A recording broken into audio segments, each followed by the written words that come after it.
Ooh, what's up, everyone?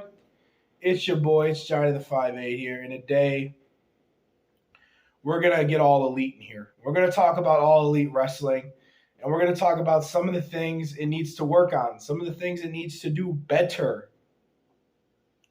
to be on the level of WWE and to, kind of just, be up there with WWE.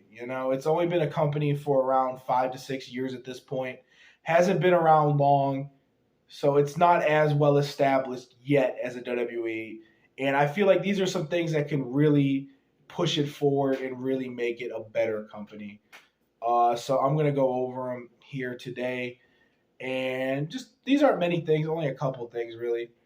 First one is getting rid of the ROH titles on AEW television. The ROH titles should not be defended on AEW. It doesn't make any sense at all. The show's called All Elite Wrestling, not Ring of Honor. Why are the Ring of Honor championships on All Elite Wrestling? That is honestly stupid.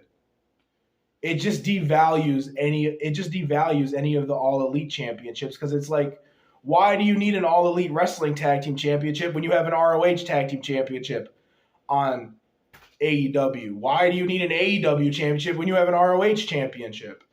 You see what I'm saying? Like, it devalues the AEW championships by doing that. The only championships that should be on AEW are the AEW championships. Because that adds value to your brand and makes you seem like a legitimate wrestling brand.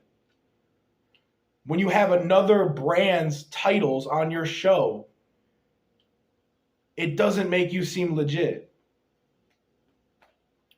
That'd be like me having a wrestling company and then having WWE's championships on my show. Like, what am I doing? You feel me?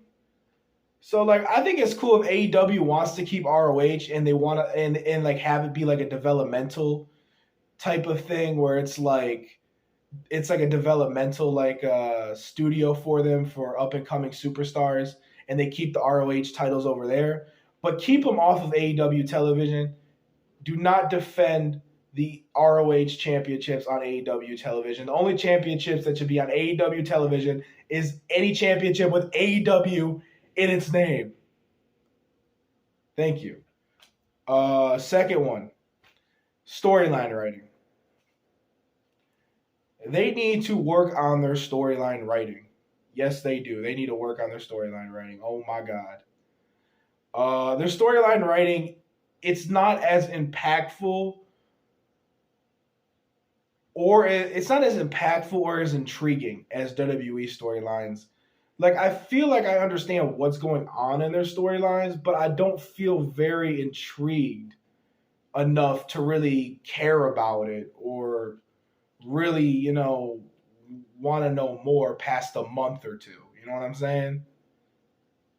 Like, I just struggle, keeping intrigued with AEW storylines. Like, they're decently written storylines. I'm not gonna say they're not. Like, I understand what's going on. I get the premise of it, but the problem is they're not intriguing or impactful as a WWE storyline would be. Like, their storyline writing is just not up to par with WWE, not even close. They need to work on their storyline writing a lot more.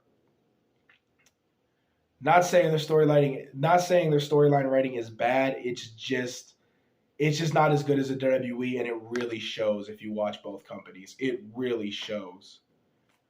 Um, yeah, I don't think I really have anything else to say, to be honest.